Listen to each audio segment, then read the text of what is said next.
Congressman, great to have you on with us here, sir. Good, Alex. Good to be with you again. Good to have you here.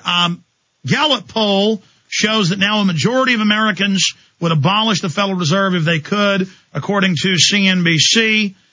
Can you comment on this exciting development, Congressman? Well, I think it's rather amazing. You know, a year or two ago, I imagine very few people even thought about the Federal Reserve.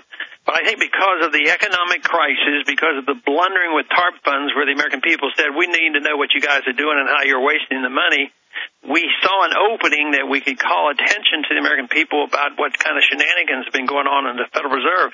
And that, along with the presidential campaign, all of a sudden the Federal Reserve now has become a key issue, which is something you and I have been arguing for a good many years. And, of course, it was the issue that prompted me to go into politics. And lo and behold, now it's front and center in the debate. And there's a lot more yet to come. We need to know what they're doing. That's why our audit bill is so important. But eventually, though, we need a sound monetary system. And I think if we continue with our progress, hopefully we'll reach that point someday. Congressman, you said back during the campaign in 2008, something big is happening. And I even tend to underestimate. I've been telling you for years that I think we're starting to win, and you've been optimistic, but also somewhat conservative, saying, well, let's just keep working. But do you revise your forecast? I mean, that the something big you talked about is even bigger than we had even hoped and happening quicker. I mean, I think this is something bordering on 1776 or what happened to Ceausescu in Romania. I think it's more explosive than even you or I may have thought previously. Yeah, and I don't pretend to know exactly what will happen and when. But, you know, when you distort things grossly so like we have for 35 years, you know it has to give. And at that time, it wasn't clear-cut exactly what would happen. So the financial crisis hit. The house of cards has come down. And that is really pretty big is what's going on. But, no, I think it's even bigger than that in both the negative and the positive side, because I think we're working now on the dollar crisis. And a dollar crisis will be 10 times. It will be a 10 times bigger event than the financial collapse. And then the big deal will be, which way are we going to go? Are we going to say as Americans that, we had a taste of freedom, we want our freedom back, and we want constitutional law, and we want sound money? Or are we going to be complacent? And the majority of people say, yes, let the government do whatever they want. They'll take care of us. We trust the government. So we're in the midst of that, and I'm hoping, like you are, that we can win this fight and people opt for more freedom rather than more dependency.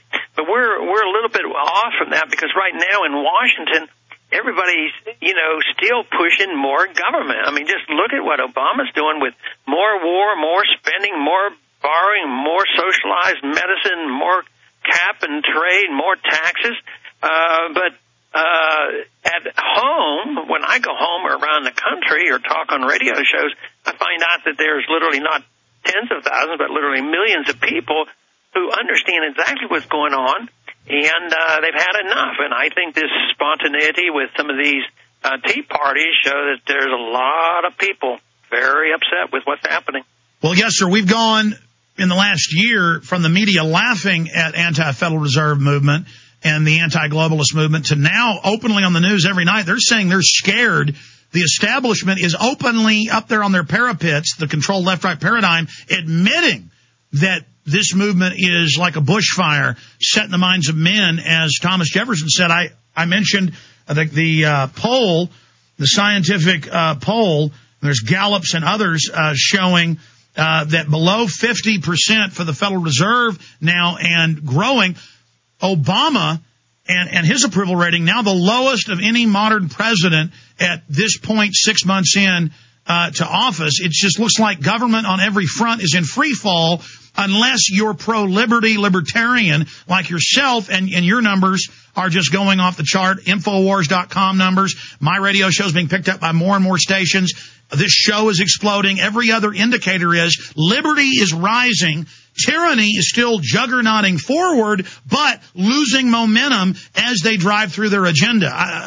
Can you comment on this? I think one of the best symbols of what you're talking about is the fact that the Fed feels so much on the defense, they send the chairman of the Federal Reserve Board out to hold town hall meetings. That is hilarious. But but that also shows that they're on the defensive and we're on the offensive, but we have truth on our side. I mean, the absurdity that they can control us forever by just printing money and claiming that they will always have wealth by printing money, it's so absurd that the people realize this. So I think since we have honest money and truth and limited government and freedom on our side, if we don't win, there's something awfully wrong with us. And yet I think that obviously we're making great progress. Well, I think knowing we can win and historically having some victories, that is always what leads to the victory. Having right on your side, having history, common sense, free market, and then having victories and seeing that we can actually go up against these people.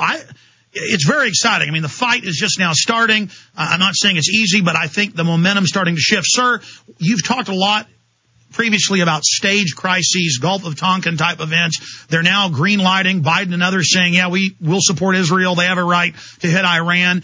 Economic crises, economic terrorism, paying banks not to lend, as Kucinich has been covering, your fellow congressman. What tricks do they have up their sleeves, or are you concerned about stage crises? Yeah, I'm concerned, but I don't have any insight to what they plan or what they will do. And it may be an accident that they will play on or blow up or react to. So it doesn't necessarily have to be absolutely contrived. They may have, an accidental confrontation, or sometimes they'll just go out and something gets blown up, and this will incite the people. But I don't have any immediate insights, but I'm always on the alert and vigilant because because we're so vulnerable, we're so much involved around the world. All kinds of things could break loose, and overnight the political and the economic environment could change rather quickly. Well, it's like Rahm Emanuel said to the Wall Street Journal. He said, we don't want to let a good crisis go to waste, so created or opportunistically used. What about the economic terrorism? Back in October, they said, give us unlimited power in the banking or there's going to be a depression, and the stock market plunged 777 points. Is that not economic terrorism? Yeah, it is. And if it doesn't have enough fear put enough fear in the heart of the people, they'll create the fear because people succumb and they give up their liberties when they're very fearful. So that's what we have to convince the people that they should not be doing, is sacrificing their liberties for their security. Congressman, I know you have a vote coming up any minute. We're back in 70 seconds. Let me speak to you during the break. Okay.